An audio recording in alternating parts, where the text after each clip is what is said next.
The wife cheats on her husband for 25 years. Her husband discovers the secret, but it is too late. Hello, everyone. Dear listeners, please share your thoughts in the comments section below. And don't forget to like, share, and subscribe. Now let's begin the video. Using a throwaway for obvious reasons with certain specifics modified to preserve anonymity. The movie kicks off with Sarah on a yacht in Milan, looking exceptionally happy. Soon after, we see her at a fashion show alongside her husband, David, and their daughter. It's obvious that Sarah is a shoe designer because all the models are wearing her creations. After the show, Sarah, David, and head to the model's dressing room where she greets the designer and her assistant, Ralph. At that moment, tells her dad she's leaving because her husband, George, is waiting outside. She says goodbye to her mother and heads out with George. Meanwhile, Ralph, who's Sarah's friend and the designer's assistant, tries to persuade her to keep designing, but she's already made up her mind and tells him now's the perfect time to retire. When David approaches, Sarah remarks, "You know, Ralph," and he responds simply, "Yes." David then tells Sarah, "I'll leave you with them and meet you at the restaurant to celebrate your decision." A little later, Sarah joins her husband at a restaurant where he's waiting. She sits down and they chat for a bit.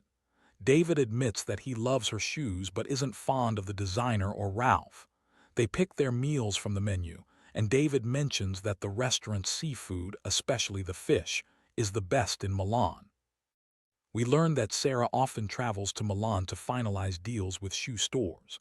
Then, Sarah suddenly asks if David has ever felt like being with someone else besides her.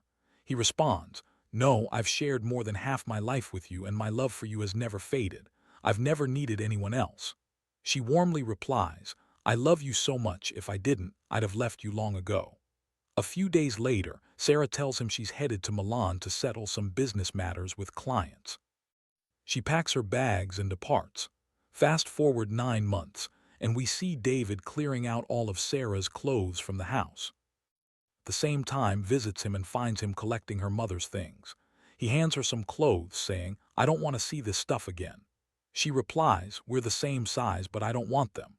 Just then David finds Sarah's phone, takes it and stashes it in his desk drawer, hands him a note that her mother asked her to give.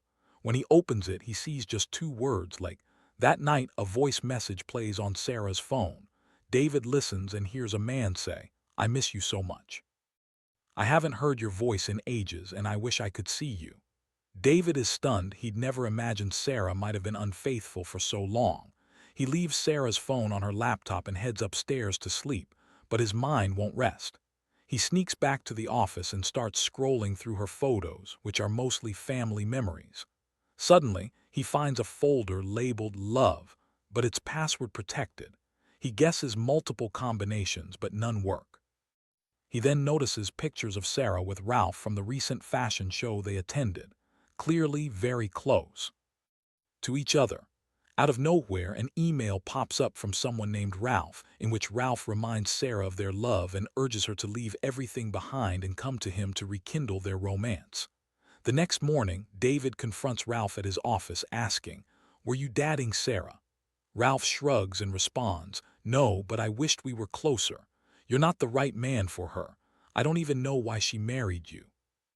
The owner of the fashion house then chimes in, saying she knew Sarah had someone else in her life, but it was Ralph. She admits she doesn't know who it was. David leaves and visits his daughter, telling her everything he's uncovered. She's skeptical and retorts, "I won't let you talk about my mom that way." She prepares a guest room for him, but as soon as she leaves, David sneaks out and heads home. Later, David sends a message to Ralph saying, "That woman you emailed, she no longer exists," and hits send. The next day at his company, he immediately calls his secretary to bring in Joy, their cybersecurity specialist. When Joy arrives, he gives her the email address behind the message and asks her to find the caller's name and address. She inquires if he plans to track down the sender, and he confirms, "No, I want to find him and take him down." Joy agrees to gather all the data he needs. He stays late at his office that evening, and another email from Ralph arrives. Ralph writes that love never ends and that there are too many memories between them. He ends by saying how happy he was that Sarah responded to his earlier message. Later, David approaches the security manager and asks where he can buy a gun. The officer declines to tell him. Frustrated, David tries various passwords to unlock the folder containing Sarah's emails. Finally, he guesses Lake Co. and succeeds. Inside, he finds pictures of Sarah with another man in Milan, meeting at restaurants, by the lake, in a hotel room. The images make it clear she was involved with this man. Overwhelmed, David receives Sarah's contact details from Joy and discovers his name is Ralph Martinez, a 36-year-old living on 36th Street in Milan. He immediately orders a flight to Milan and books a hotel there. When David arrives, he heads to Ralph's building but can't get in because the gate's locked. Waiting outside, he manages to slip through the gate when a resident opens it. He tries to find Ralph's name among the mailboxes but comes up empty. He then waits near Ralph's apartment, hoping he'll come outside. Eventually, Ralph appears and heads into a down the street. David follows and observes him settle into the chess section. He remains seated, not approaching him. Meanwhile, becomes worried about her father and calls him, but he doesn't answer. Later, David stays in his hotel room, flipping through photos of Sarah and Ralph, recalling how cheerful she looked with him that night. Sleep eludes him as his mind races. Early the next morning, David goes to and sits at the same table where Ralph usually plays chess. When Ralph arrives, he mentions, "I always sit here," and the two start a game. During the match, Ralph shares that his mother was English, his father Spanish, and that he dislikes staying in one place for long. He loves visiting London and New York. Then, David receives a message from asking him to update about his safety. Curious about Ralph's travels, he asks where he has been in England. Ralph replies that he visited Cambridge and met a woman there, though he'd actually met her in Milan. She was a shoe designer, and he recalls the first time he saw her, she was wearing striking red shoes. Despite her attractiveness, what captivated him was her shoes' design and color. Ralph says she approached him as if they'd known each other forever. When David asks when that was, Ralph answers, 12 years ago. That news hits David hard and he feels betrayed. Still, he keeps his composure and asks, "When did you last see her?" Ralph responds, 9 months ago, but I believe I'll see her again soon. In the meantime, and her husband visit David's house but find him gone. Finds her mother's phone and listens to Ralph's message, shocked because she doubted her father's words. The next day, David and Ralph meet again at the playing chess. During their game, David asks if Ralph used to come to Milan often. Ralph confirms and shares a story about their time at a shoe factory, how Sarah wanted to end things, but he begged her to leave everything behind and run away. He reminisces about dancing with her in front of factory workers and how they'd run through the rain that night. David remembers when Sarah returned from Milan and greeted him at the door, smiling and saying she missed him terribly. He felt truly happy, thinking the distance had made her appreciate him more. Little did he know, she'd already been unfaithful. He also recalls her final words in the restaurant the day before her departure.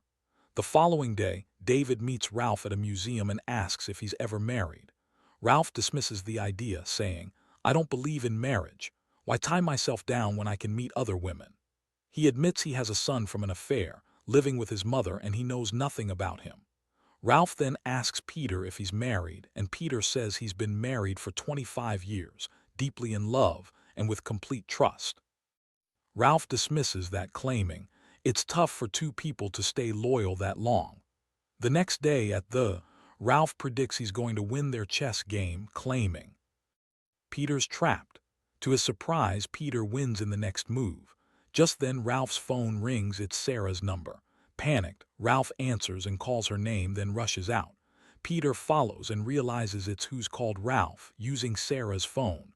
When she hears his voice, she ends the call abruptly.